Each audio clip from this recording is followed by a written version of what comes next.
I remember the click of the door more than the words they said. Just for a few weeks, Dad. Until you're steady on your feet. Sarah's voice was always soft when she wanted something. Like warm honey hiding a bitter seed. Yeah, Pops. Just rehab, nothing permanent. Jake didn't even look at me. Kept fiddling with his phone, texting. His eyes darted to the exit before the nurse even wheeled me in. That was 6 months ago. Now I sit by the same window every day. Same stained curtain. Same crooked clock that always ticks 5 minutes slow. The view's nothing, a patch of dying grass, a parking lot, and a dead oak tree that refuses to fall. I guess we have that in common. My name's Frank Whitaker. I was somebody once. 30 years in the Army. Bronze Star in Nam. Taught history to high school kids for 2 decades after that. Kids used to line up after class to hear my stories. Used to call me Captain Frank. I made them believe the past mattered. Now the nurses call me Mr. Walker because of the metal frame I shuffle with. The young ones say it like a joke. They don't mean harm. But it stings the same. Every day I ask the receptionist, any calls? She doesn't even check anymore. Just shakes her head with that sad little smile, like she's apologizing for a storm she didn't cause. I keep a photo in my drawer. Faded Polaroid. Sarah, Jake, and little Amy at the lake house. I'm in the middle, grinning, holding a fishing rod like a trophy. Sarah used to call me her hero. Now she can't even remember my birthday. The worst part? I believed them. That it was temporary. I fought harder in physio than I did crawling through mud in '72. I wanted to walk again. Not for me, for them. To show them I wasn't done yet. Then came Thanksgiving. The nurse wheeled me to the lobby. Said my daughter had called, was on her way. I dressed in my old navy blazer. Smoothed my hair. Sat for 3 hours, watching every car that pulled in. She never came. When the nurse brought me back, she tried to joke. Well, Frank, maybe she got the days mixed up. I nodded. But inside, I felt something shift. Something hard. Like a door slamming shut. They say the body grows weaker with age. But they don't tell you that the heart, the part that still believes, still hopes, that's what truly grows frail. I'm not angry. Not yet. That comes later. Right now, I'm just remembering. Remembering how I held Sarah's hand through her first divorce. How I emptied my savings when Jake got that DUI in college. How I sat by my wife's bedside every single day during chemo, reading her the poems she used to love. They were my world. My reason. And now they don't even answer the phone. I met a nurse the other day. Her name's Lily. Young, probably 30. Always rushing, but kind. She asked me what I used to do. I taught kids about the past, I said. She looked surprised. You were a teacher. A good one, I said. Maybe too good. She smiled. Why too good? I shrugged. Because they all moved on. And I'm still here. I used to be a father. Not just by blood. I showed up. I held them when they were sick, worked overtime for school trips, stood outside in the rain during soccer practice. I cooked. I cleaned. I read bedtime stories, even when I came home bone-tired from the base. There was this moment I can't forget. Sarah was 8. She had this dumb little plastic crown, called herself Princess Sarah. She had a nightmare one night and came running into our room. My wife, bless her heart, was already half asleep. So I scooped Sarah into my arms, crown and all, and rocked her on the edge of the bed. Daddy, she whispered, will you always protect me? I promise, I said. I meant it. Funny, how promises fade in one direction. The last time Sarah visited, she spent the whole time on her phone. I tried to show her the scrapbook I'd made, old photos, little notes from my students, a postcard from my army buddy Joe. She said, that's nice, Dad, like you talked to a stranger on the bus. Jake didn't even come. He sends birthday cards, or rather, his assistant does. They come late. Generic. No handwritten note, just a printed signature. Jake used to build Lego castles on my chest while I napped on the couch. Now he builds tech companies and vacation homes in Arizona. He says he's too busy. Says things like, "Love you, Pops," with all the warmth of a voicemail. The truth? I think I embarrass them. Old. Slow. Forgetful. A burden. They didn't say it. They didn't have to. You can see it in their eyes, the way they scan the room for exits when they visit, the way they talk to me like I'm deaf, not with me like I'm real. You feel it. Like a draft under a door. Cold. Subtle. But constant. The food here is beige. Always beige. Mush or mash. Every bite tastes like surrender. We line up like ghosts in wheelchairs. The nurses try. Some smile. Some don't. It's not their fault. They see too much of death to get attached to the living. There's this man down the hall, Richard. Used to be a professor, I heard. Doesn't speak anymore. Just stares at the wall. Sometimes, I envy him. The silence. Sometimes I don't want to remember anymore. One night, I tried to stand by myself. I waited until the halls were quiet, past midnight. The moon lit up the linoleum floors like a runway. I gripped the sidebars, pulled, shook, swore, and rose. My knees screamed. My hip popped. I stood anyway. For exactly 7 seconds. Then I fell. Cracked my ribs on the floor. Couldn't breathe. Couldn't scream. It was Lily who found me. She rushed in, called for help, scolded me softly as they lifted me back into bed. Why, Frank? Why didn't you call for help? I looked at her, ashamed, angry, hollow. Because I wanted to feel like a man again. She didn't answer. Just sat there beside me in the dark, held my hand. Didn't say a word. That was the kindest thing anyone's done for me in years. Later, I asked her if she had family. She smiled. A daughter. 5 years old. Won't eat broccoli unless I tell her it makes her run faster. I laughed for the first time in months. Keep showing up, I told her. Even when it's thankless. Even when she forgets someday. Just show up. It matters. Lily looked at me for a long second. Like she knew exactly what I meant. There's a mirror above the sink in my room. I avoid it. When I catch glimpses, I see someone I don't recognize. Wrinkled. Bent. Tired. But inside. Inside I still see the man who held the line in Da Nang, who danced with his wife barefoot in the kitchen, who built snow forts with Jake and wrote love notes in Sarah's lunchbox. I'm still that man.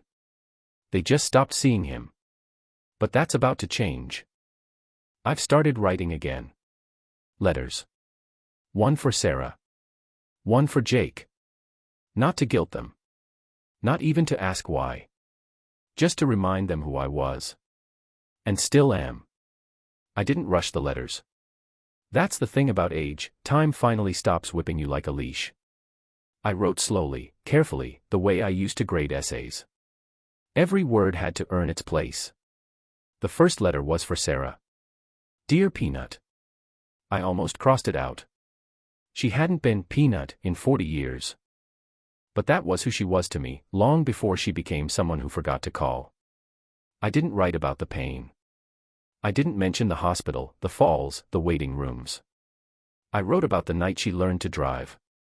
About how her hands shook on the steering wheel, and how she cried when she stalled at the red light. You didn't quit, I wrote. You breathed. You tried again. I was proud of you then. I still am. I sealed the envelope and set it aside. The second letter was for Jake. That one took longer. Son. No nickname this time. Jake hated them. Always wanted to be taken seriously. I wrote about the day he broke his arm falling out of a tree. How he laughed even while the bone bent wrong, how he told the ER doctor, "Guess I didn't stick the landing." You were brave, I wrote. Not because you didn't feel fear, but because you joked anyway. I see that same bravery in the life you built. I paused there for a long time. Then I added the line that mattered. I never needed you to succeed for me. I only needed you to remember me. The third letter wasn't for them. It was for me. I didn't address it. Didn't date it. Just wrote. I wrote about the man I was, the soldier who carried wounded boys through jungle mud, the teacher who stayed late so kids with broken homes could feel seen, the husband who held his wife's hand as she took her last breath and whispered, "You can rest now. I've got it." I wrote about my failures too. The nights I came home quiet. The times I thought providing was the same as being present. I forgave myself on that page. That surprised me. When Lily came in to check my vitals, she noticed the envelopes. Writing fan mail, she teased gently. Something like that. She hesitated. Are you saying goodbye? No, I said. And I meant it. I'm taking my name back. She didn't understand. Not fully. But she nodded anyway. The next morning, I asked the receptionist for stamps. She raised an eyebrow. Planning a jailbreak. I smiled. Just sending a reminder. I mailed the letters myself. Watch them disappear into the slot like prayers you're not sure anyone will read, but you send them anyway. 2 days later, Sarah called. I stared at the phone like it might explode. I let it ring once. Twice. Then I answered. Dad. Her voice was tight. Careful. Yes. I got your letter. Silence stretched between us. I could hear traffic on her end. Life moving. I didn't realize, she finally said. I know. She started to cry. Soft, controlled sobs. The kind adults make when they're trying not to fall apart. I'm so sorry, she whispered. I closed my eyes. This was the moment I'd imagined for months. The apology. The relief. But something had changed in me. Sarah, I said gently, this isn't about being sorry. Then what is it about? It's about remembering, I said. And choosing what you do once you do. She didn't answer. Jake didn't call. Instead, he emailed.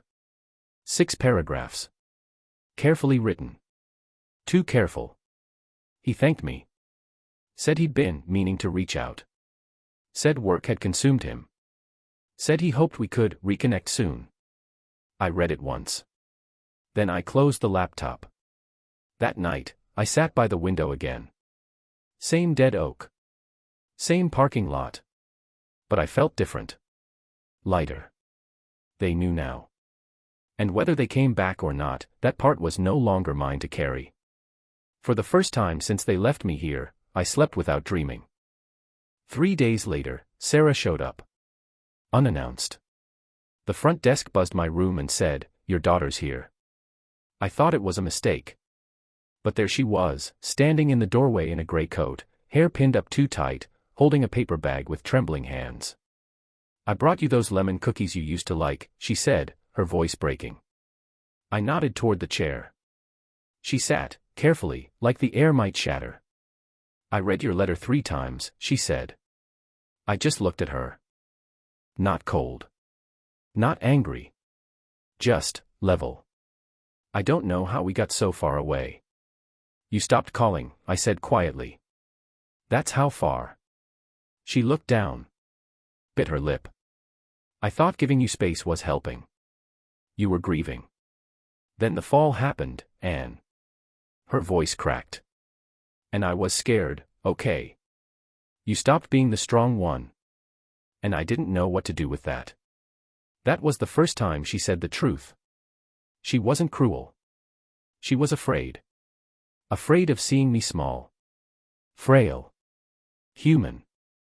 So she left me in a hallway of pale walls and linoleum, where my weakness wouldn't touch her world. I should have come sooner, she whispered. I sipped my tea. You did what you knew how to do. She looked at me, searching my face for anger. But I'd already buried that. Bit by bit, like folding away old uniforms that no longer fit. I want to make things right, she said. Then do it, I answered. Not for me. For you. She cried again. And this time I didn't look away. I let her. Because tears mean there's something alive in you still. She stayed an hour. Told me about Amy, now in college, studying architecture.